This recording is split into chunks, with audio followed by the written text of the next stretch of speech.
അപ്പോൾ ഇവിടെ കാട് കയ്യേറിയത് ആരാണ്? ജനങ്ങളല്ല, സർക്കാരുകളാണ്. അവരാണ് ഈ കാട് വെട്ടിത്തെളിച്ചത്, ഈ സ്ഥിതിയിലേക്ക് കാര്യങ്ങളെ എത്തിച്ചത്. അങ്ങനെ ഈ മൃഗങ്ങൾ വരാൻ തുടങ്ങി. അപ്പോഴാണ് ഇതിനിടയിൽ 1972 ഈ അന്തർദേശീയ മൃഗസ്നേഹികൾ അല്ലെങ്കിൽ അന്തർദേശീയ പരിസ്ഥിതിവാദികളുടെയൊക്കെ സമ്മർദ്ദ ഫലമായിട്ട് പുതിയ നിയമങ്ങൾ വരുന്ന UNO-യിലൂടെ മറ്റുമായിട്ട് ഈ വനം വന്യജീവി സംരക്ഷണം ഇവിടെ സംരക്ഷിക്കപ്പെടുക മാത്രമല്ല, ഇവിടെ വർദ്ധിച്ചുകൊണ്ടിരിക്കുക കാട്. അപ്പോഴാണ് ഇവിടെ ഈ നിയമം വരുന്നത്. പക്ഷേ നിയമം കേരളത്തിന് മാത്രമല്ലാതെ ബാധകമാകാൻ പറ്റില്ലല്ലോ. അങ്ങനെ കേരളത്തിനും ബാധകമായി, വയനാട്ടിനും ബാധകമായി. അപ്പോൾ ഈ കാടുകളിൽ ഉണ്ടായിരുന്നതിൽ കൂടുതൽ പെട്ടെന്ന് മൃഗങ്ങൾ പെരുകാൻ തുടങ്ങി, പെരുകാൻ തുടങ്ങി. അതുവരെയൊക്കെ ഇങ്ങനെ ഇതുവരെ അതുണ്ടാകുന്നത്, ആ നിയമം വരുന്നത് വരെ ആളുകൾക്ക് ഇതിനെയൊക്കെ വെടിവെക്കാമായിരുന്നു. പന്നികളൊക്കെ വെടിവെക്കുമായിരുന്നു ആളുകൾ, മാനുകളെ വെടിവെക്കും. ഞാൻ ഓർക്കുന്നു, ഞങ്ങളൊക്കെ മലബാറിൽ കുടിയേറിയ കാലഘട്ടത്തിൽ അവിടെ അന്ന് പന്നികളെയും മാനുകളെയും കേഴകളൊക്കെ വെടിവെക്കുമായിരുന്നു. അതിന് തടസ്സമൊന്നുമില്ല. അപ്പോൾ ഈ നിയമം വന്നതോട് കൂടിയിട്ട് ഇതെല്ലാം നിർത്തി. എന്തുപറ്റി? സ്വാഭാവികമായിട്ടും ഈ മൃഗങ്ങളുടെ എണ്ണം കൂടി കഴിയുമ്പോൾ ഉണ്ടാകുന്നൊരു പ്രതിഭാസം എന്താണെന്ന് വെച്ച് കഴിഞ്ഞാൽ, ഒരു ആനയ്ക്ക് ഏതാണ്ട് ഒരു 5 മുതൽ 10 കിലോമീറ്റർ ചതുരശ്ര കിലോമീറ്റർ വേണം ജീവിക്കണമെങ്കിൽ ഒരാനയ്ക്ക്. സാധാരണഗതിയിൽ ആനക്കൂട്ടങ്ങളായിട്ടാണ് ജീവിക്കുക. അതിലൊരു കൊമ്പനാന ഉണ്ടാകും, അവനാണ് അതിന് നേതാവ്. അവൻ്റെ സാമ്രാജ്യമായിട്ടാണ് ബാക്കിയെല്ലാം കൂട്ടുക. അവൻ്റെ കൂടെ ഒരു 10-20 പെണ്ണാനകൾ, പിടിയാനകളുണ്ടാവും. അങ്ങനെയാണ് അവർ ജീവിക്കുന്നത്. അപ്പോൾ ഈ കൊമ്പൻ്റെ സാമ്രാജ്യത്തിലേക്ക് വേറെ ഒരാളെ പ്രവേശിപ്പിക്കില്ല.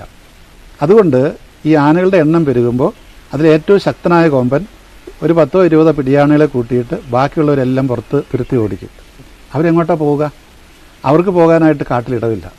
മറ്റു കൊമ്പന്മാർ അവിടെയെല്ലാം കീഴടക്കി സ്വാഭാവികമായിട്ടും നാട്ടിലേക്ക് വരും. നാട്ടിലേക്ക് വന്ന് അവർ തീറ്റ കണ്ടെത്തി കഴിഞ്ഞാൽ പിന്നെ പോവില്ല. മാത്രമല്ല കാട്ടിൽ ചെല്ലാൻ പറ്റിയല്ലോ, ചെന്നാൽ മറ്റൊരു ഓടിക്കും. അങ്ങനെ അവർ കാട്ടിൽ തീറ്റ ഇല്ലാത്തതുകൊണ്ട് നാട്ടിലാകാൻ തുടങ്ങിയപ്പോൾ വാഴ, നെല്ല്, ചക്ക, പിന്നെ ചെടി, തെങ്ങ് പോലെയുള്ള മരങ്ങൾ, ഇതെല്ലാം അവർ തിന്നും. അങ്ങനെ അവർ വളരെ സുഖകരമായിട്ട് ജീവിക്കാൻ തുടങ്ങി. മാത്രമല്ല ഈ കാട്ടിലെ ഇതെല്ലാം വെള്ളം പറ്റിയതോട് കൂട്ടിയിട്ട് ചൂട് വർദ്ധിച്ചു. അപ്പോൾ ഈ ചൂട് വർദ്ധിച്ചപ്പോൾ അവർക്കവിടെ ജീവിക്കാൻ പറ്റില്ല. നമുക്കറിയാമല്ലോ, നല്ല ഒരു 10-50 ഡിഗ്രി ചൂടായ നമുക്ക് പോലും ഭ്രാന്ത് പിടിക്കുന്ന തോന്നലുണ്ടാകും. ആനകൾക്ക് അങ്ങനെയാണ്. ആന പോലത്തെ ജീവികൾക്ക് അവർക്ക് ശരീരത്തിൽ രോമങ്ങളില്ല, വേർക്കുകയല്ല അവർ. അതുകൊണ്ട് തന്നെ ഭയങ്കര ചൂടാണ് അവർക്ക് സഹിക്കുക. അതുകൊണ്ട് വെള്ളത്തിൽ പോയി കിടക്കുന്നത്. അപ്പോൾ ആനയ്ക്ക് ഭ്രാന്ത് പിടിച്ചു കഴിഞ്ഞാൽ പിന്നെ അവരെന്നാ ചെയ്യുന്നത്? അവർ വരുന്നത് ഈ കർഷകൻ്റെ വയലിലേക്ക് വന്ന് ചാടും. അതിനകത്ത് ചെളിയാണ് മുഴുവൻ, വെള്ളമുണ്ട്. അവിടെ കിടന്ന് അവർ നന്നായിട്ട് കുളിക്കുക തന്നെ. അപ്പോൾ കർഷകൻ പടക്കം എറിയും, അല്ലെങ്കിൽ ഓടിക്കും, പന്തം എറിയും. അപ്പോൾ ഇതിന് ദേഷ്യം വരും. ദേഷ്യം വന്നവരെ ഓടിക്കാൻ തുടങ്ങും. ചുരുക്കത്തിൽ ഈ മൃഗങ്ങളും മനുഷ്യനും തമ്മിലുള്ള യുദ്ധം ഇങ്ങനെയാണ് ആരംഭിക്കുന്നത്. ഇവിടെ 1972 നിയമത്തിൽ, വനസംരക്ഷണ നിയമത്തിൽ ഉണ്ടായിരുന്നൊരു പ്രൊവിഷൻ ഉണ്ടായിരുന്നു. എണ്ണം കൂടുന്നതനുസരിച്ച് ശാസ്ത്രീയമായിട്ട് അതിൻ്റെ എണ്ണം നിശ്ചയിച്ച് ആ ഒരു ഏരിയയിൽ കൊള്ളുന്നതിൽ ആവശ്യമുള്ള, അല്ലെങ്കിൽ ജീവിക്കാൻ പറ്റാതെ കൂടുതൽ മൃഗങ്ങളുണ്ട്, അവയെ ഒന്നുകിൽ വേറെ സ്ഥലത്തേക്ക് കൊണ്ടുപോകും, അല്ലെങ്കിലോ കൊന്നുകളയും. ഇത് പരിഷ്കൃത രാജ്യങ്ങളെല്ലാം ചെയ്യുന്ന പ്രക്രിയയാണ്. നമ്മുടെ ഇവിടെ ഉണ്ടായത്. പക്ഷേ നിർഭാഗ്യവശാൽ ഈ പരിസ്ഥിതി സംഘടനകളുടെ സമ്മർദ്ദ ഫലമായിട്ട് ആ വകുപ്പ് 98 മറ്റത് എടുത്തു കളഞ്ഞു. അപ്പോൾ എന്ത് പറ്റി? ഈ ആളുകൾക്ക് പോലും ഒരു പടക്കം പൊട്ടിക്കാൻ പാടില്ല. ഈ അടുത്ത ദിവസം ഒരു വലിയൊരു ആനപ്രേമി പറയുന്നത് കേട്ടു ഒരു വീഡിയോയിൽ. ഈ പടമല ആക്രമിച്ച അദ്ദേഹത്തെ, അജീഷിനെ ആക്രമിച്ച ആനയ്ക്കിട്ട് ആരോ കല്ലെടുത്തെറിയുന്നത് വീഡിയോയിലുണ്ടത്രേ. അപ്പോൾ വീട്ടിൻ്റെ മുമ്പിലേക്ക് ആളുകളെ പിടിക്കാൻ വരുന്ന ആനയെ ഓടിക്കാൻ പാടില്ല. കാരണം അത് ആനയ്ക്ക് ദേഷ്യം ഉണ്ടാക്കും. അതുകൊണ്ട് ആ ആന അജീഷിനെ പിടിച്ചത് ആ മനുഷ്യൻ കല്ലെടുത്തെറിഞ്ഞതുകൊണ്ടാണ്. മാത്രമല്ല അത് വീഡിയോയിൽ കാണാൻ ഒരു 1/4 സെക്കൻഡേ ഉള്ളൂ എന്തോ എറിയുന്നുണ്ട്. ചുരുക്കത്തിൽ ഇവർ പറയുന്നത്, ഇങ്ങനെ ഉപദ്രവിക്കാനൊക്കെ വരുന്ന ആനകളെ ഒന്നും ചെയ്യാൻ പാടില്ല, അവർ വീട്ടിലേക്ക് കയറി വന്നോട്ടെ, കുഴപ്പമൊന്നുമില്ലെന്നാണ് പറയുന്നത്. ഇനി ആനയ്ക്ക് അതുപോലെയുള്ള ഏത് ജീവിയാണെങ്കിലും അവർക്ക് നമ്മളെപ്പോലെ ബുദ്ധിയും ബോധമൊന്നുമില്ല. ഒരാളെ കല്ലെടുത്തെറിഞ്ഞു കഴിഞ്ഞാൽ വരുന്നവനെ പിടിക്കും. അത് അവരുടെ നേച്ചർ അങ്ങനെയാണ്. അപ്പോൾ അതുകൊണ്ട് ഇവർ പറയുന്നത് ഈ ആനകൾ സ്വതന്ത്രമായിട്ട് റോഡിൽ കിടക്കുക, വിഹരിക്കട്ടെ. ഇതാണ് ഈ പറയുന്നത്. അങ്ങനെ വിഹരിക്കാൻ പറ്റുമോ? ആളുകൾക്ക് രാവിലെ പണിക്ക് പോകണ്ടേ, പള്ളിയിൽ പോകണ്ടേ, കുട്ടികൾക്ക് സ്കൂളിൽ പോകണ്ടേ, രാവിലെ പാൽ കൊടുക്കാൻ പോകണ്ടേ, റബ്ബർ വെട്ടാൻ പോകണ്ടേ? അപ്പോൾ അതെങ്ങനെ പോകും? ഇത് വല്ലാത്തൊരവസ്ഥാവിശേഷമാണ്. ഇവരെ നിയന്ത്രിക്കാൻ ആരുമില്ല, ഫോറസ്റ്റിൻ്റെ അതിർത്തിയിൽ ആരുമില്ല, ക്യാമറകളില്ല, ഏർലി വാർണിംഗ് സിസ്റ്റംസ് ഇല്ല. പിന്നെ ഇതിങ്ങനെ അപ്പോൾ ചുരുക്കത്തിൽ ഇതൊരു നിരന്തര പ്രതിഭാസമായി മാറുകയാണ്.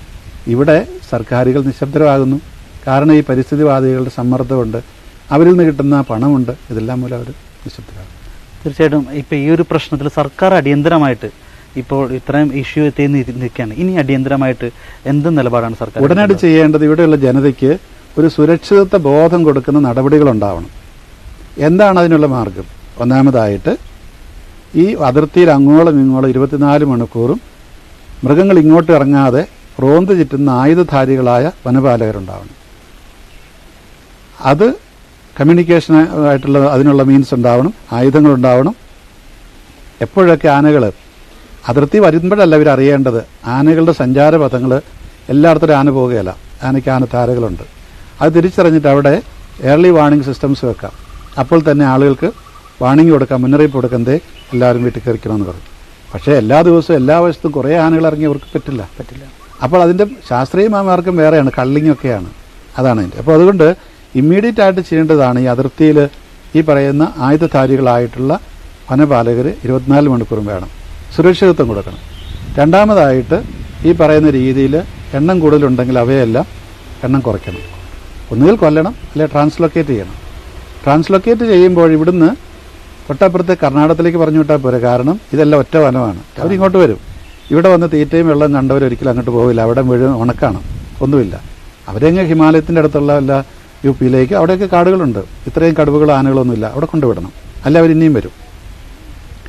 നമുക്കറിയാമല്ലോ, നമ്മുടെ വീട്ടിലൊരു പൂച്ച അടുത്ത വീട്ടിൽ കൊണ്ടുവിട്ട് അവ തിരിച്ചു വരും. അതേസമയത്തൊരു 100 കിലോമീറ്റർ അപ്പുറത്ത് കൊണ്ടുവിട്ടാൽ വരികയല്ല. ഇതാണ് അതിൻ്റെ തത്വം. പിന്നെ ഇവരെ കൊണ്ടുവിട്ടിട്ട് ഇവരെങ്ങനെയാണ്? അവർക്കവിടെ ജീവിക്കാൻ പറ്റില്ല. ഒന്ന് ഭക്ഷണമില്ല, കുടിക്കാൻ വെള്ളമില്ല. പിന്നെ ഈ മറ്റ് ശക്തന്മാരുടെ ആക്രമണം, അതുകൊണ്ടൊക്കെ. അപ്പോൾ അതുകൊണ്ട് ഇമ്മീഡിയറ്റ് ആയിട്ട് ഇത് ചെയ്യണം സർക്കാർ. രണ്ടാമത്തെ കാര്യം, ഈ നഷ്ടപരിഹാരം ഉയർത്തണം. ഇതൊന്നും പോരാ. ഇപ്പോൾ ഒരു വീടിൻ്റെ ആശ്രയമായ ഒരാൾ മരിച്ചാൽ കേവലം 5 ലക്ഷം രൂപ മതിയോ? ഒരു രോഗം വന്നാൽ പോലും അത് പോരല്ലോ. ഇവരൊക്കെ പലരും കടമുള്ളവരല്ലേ, കുട്ടികൾ സ്കൂളിൽ പോകുന്നവരല്ലേ. അപ്പോൾ ഇതൊക്കെ ആര് നടത്തും? അതേക്കുറിച്ചൊന്നും സർക്കാരിനൊരിതില്ല.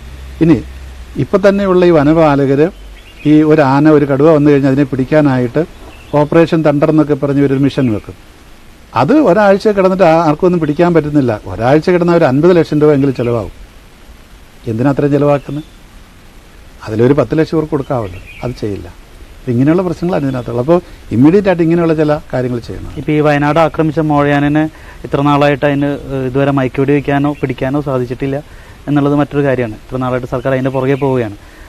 എന്നിട്ടും ഇങ്ങനൊരു കാര്യം, അതായത് മലയോര ജനതയ്ക്ക് ഇതിന്റെ പേടിയോടുകൂടി അല്ലെങ്കിൽ അവിടെ ജീവിക്കുന്നു, അല്ലെങ്കിൽ അതേപോലെ അവർ ജീവിച്ചോട്ടെ, അവരങ്ങനെ വേണം, അല്ലെങ്കിൽ അങ്ങനെ എന്തെങ്കിലും ഒരു ഗൂഢ ലക്ഷ്യം സർക്കാരിന്റെ. അതായത് ഇത് അവരങ്ങനെ ജീവിച്ചോട്ടെ എന്ന് മനഃപൂർവ്വം കരുതുന്നതാകില്ല. അതിനകത്ത് പല ഘടകങ്ങളുണ്ട്. ഒന്ന്, ഇങ്ങനെ ഇവരെ വിട്ടാലും ആരും ഒന്നും ചോദിക്കാനില്ല, ശക്തിയില്ലാത്തവരാണ് അവർ. സംഘടനാ ശക്തിയില്ല, സാമ്പത്തിക ശക്തിയില്ല, ഒന്നുമില്ല. പിന്നെ മസിൽ പവർ. ഈ ഹർത്താലിലൊക്കെ നിങ്ങൾ കണ്ടിട്ടുണ്ടല്ലോ, പാർട്ടികളൊക്കെ പോയിട്ടെല്ലാം അടിച്ചു തകർക്കുന്നത്, നമ്മുടെ വണ്ടികൾ ഇവരതിനൊന്നും പോകാറില്ല. അപ്പം അതുകൊണ്ട് അവർ പേടിക്കേണ്ട കാര്യമില്ല. പിന്നെയുള്ളത് ഇവർ രാഷ്ട്രീയ ശക്തിയല്ല. അപ്പം ഇങ്ങനെ ഇവരെ ഒരു പേടിയില്ലാത്ത അവസ്ഥ. രണ്ടാമത്തെ കാര്യം, അതിശക്തരാണ് ഈ പരിസ്ഥിതി സംഘടനകൾ. അവർക്ക് അന്തർദേശീയ ഫണ്ടുകളുടെ സ്വാധീനമുണ്ട്, പിൻബലമുണ്ട്. അതിൽ നിന്ന് ഇവിടെയുള്ളവർക്കൊക്കെ കിട്ടുന്നുണ്ടാവുമെന്ന് ഞാൻ കരുതുന്നത്. അല്ല, ഇത്രയധികം ആവേശം അവർ കാണിക്കേണ്ട കാര്യമില്ല. അപ്പോൾ ഇതെല്ലാം ഉള്ളതുകൊണ്ട് ഈ ജനതയെ അങ്ങോട്ട് മനഃപൂർവ്വം അവഗണിക്കുന്നു. അവരങ്ങനെയൊക്കെ ജീവിച്ചുള്ളൂ. തീർച്ചയായിട്ടും പിതാവ് ഫണ്ടിങ്ങിൻ്റെ കാര്യം പറഞ്ഞപ്പോൾ, അതായത് മനുഷ്യൻ ചത്താലും കുഴപ്പമില്ല, മൃഗങ്ങൾ രക്ഷിക്കപ്പെടണമെന്നൊരു ചിന്താഗതിയാണ് ഇവരെ കാണുന്നത്. അപ്പോൾ ഇത് നമ്മുടെ വയനാടായാലും ഒരു പൈതൃക ഇതായിട്ട് UN പ്രഖ്യാപിക്കുന്നു. അതിനുശേഷം മറ്റ് ഇപ്പം നമുക്കറിയാം ഗാഡ്ഗിൽ, കസ്ത്, അങ്ങനെയുള്ള പല റിപ്പോർട്ടുകളും ഈ ഒരു പ്രദേശം ഉൾപ്പെടുത്തി ജനങ്ങൾ ഒഴിഞ്ഞു പോകേണ്ട അവസ്ഥയിലേക്കൊക്കെ വരുന്നു. ഇതിൻ്റെ പിന്നിലെ ഇന്റർനാഷണൽ ഫണ്ടിങ്, അത് എങ്ങനെ, എന്തിനെക്കുറിച്ച് പറയാം? അതായത് ഇപ്പോൾ ഈ മൃഗങ്ങൾ ജീവിക്കണമെന്നുള്ളതല്ല ഇവരുടെ ആഗ്രഹം. മൃഗങ്ങൾ ജീവിച്ചെങ്കിലേ ഇവർക്ക് കിട്ടാനുള്ളത് കിട്ടുകയുള്ളൂ. അതാണ് അതിൻ്റെ വശം. അപ്പം മൃഗങ്ങളോടുള്ള സ്നേഹമാണ് എന്ന് ഞാൻ വിചാരിക്കുന്നില്ല. അവർക്ക് അവരോട് തന്നെ ഈ പണത്തോടുള്ള സ്നേഹമാണത്. മൃഗങ്ങളുണ്ടെങ്കിൽ അവർക്ക് പണം കിട്ടുള്ളൂ. കാരണം അതിനു വേണ്ടിയിട്ടാണ് ഈ പ്രദേശത്തെ ലോക പൈതൃക പ്രദേശമായിട്ട് പ്രഖ്യാപിച്ചിരിക്കുന്നത്. അപ്പോൾ ലോക പൈതൃക പ്രദേശത്ത് മൃഗങ്ങൾ വർദ്ധിക്കണം. എത്രമാത്രം കൂടുന്നു അത്രമാത്രം നല്ലതാണ് അവർക്ക്. അതുപോലെ കാടുകൾ വർദ്ധിക്കണം, ജനങ്ങളുടെ ഇടപെടൽ കുറയണം. ഇപ്പോൾ കെട്ടിടം പണി, മറ്റ് കൃഷികളൊക്കെ കുറയണം. അപ്പോൾ ഇതെല്ലാം ഉണ്ടെങ്കിലേ ഈ അന്തർദേശീയ ഏജൻസികൾ പണം കൊടുക്കുകയുള്ളൂ. ഇനി അവർക്കാരാ പണം കൊടുക്കുന്നത്? അവർക്ക് ഈ പടിഞ്ഞാറൻ വികസിത രാജ്യങ്ങളിൽ കാർബൺ എമിഷൻ നടത്തുന്ന കമ്പനികളാണ് കൊടുക്കുന്നത്. അവർക്ക് അതിന് പകരമായിട്ട് അവർ ഉൽപ്പാദിപ്പിക്കുന്ന, പുറത്തേക്ക് വിടുന്ന കാർബൺ ഡയോക്സൈഡോ മോണോക്സൈഡോ ഏതാണ്ട്, അതിന് പകരമായിട്ട് അവർ ലോകത്തിൽ എവിടെയെങ്കിലും കാട് വെച്ച് പിടിപ്പിക്കണം. അതിപ്പോൾ അമേരിക്കയിൽ വെച്ച് പിടിപ്പിക്കാൻ പറ്റില്ല, അവർ സമ്മതിക്കില്ല. അതുകൊണ്ട് ഈ മൂന്നാം ലോക രാജ്യങ്ങളെന്ന് പറയുന്നത് ഇന്ത്യ, ബ്രസീൽ പോലെയിടത്തേക്ക് വിടും. അവിടുത്തെ പ്രത്യേകത എന്താണ്? അവിടെ കാട് വെച്ച് പിടിപ്പിക്കാതെ തന്നെ അതൊക്കെ നടക്കും കാര്യങ്ങൾ. അപ്പോൾ നമുക്കിവിടെ നമ്മുടെ കർഷകൻ്റെ ഭൂമിയിൽ നാളെ ഒരു ബോർഡ് വെക്കണം, ഇത് ആനത്താരയാണെന്ന് വെച്ചാൽ നമ്മളാരും ഒന്നും ചെയ്യാൻ പോവുകയല്ല.